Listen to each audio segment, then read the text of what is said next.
How to enable synonym feature in Microsoft Word. Hi everyone, this is Kate here and welcome back to the channel, and in this video we will learn how we can enable synonyms feature in Word. So without further delay, let's get started.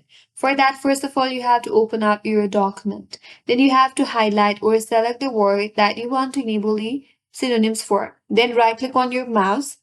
There's an option as synonyms. If you hover your mouse over synonyms, so these are all of the synonyms of your selected word. So you can select one from here if you want to replace it with. The second option is, or the second step is to again highlight your word. Click on this review tab at the top. Then here head over to the Thesaurus. And if you navigate to this panel on your right hand side, so these are all of the synonyms that you can also use for your highlighted word.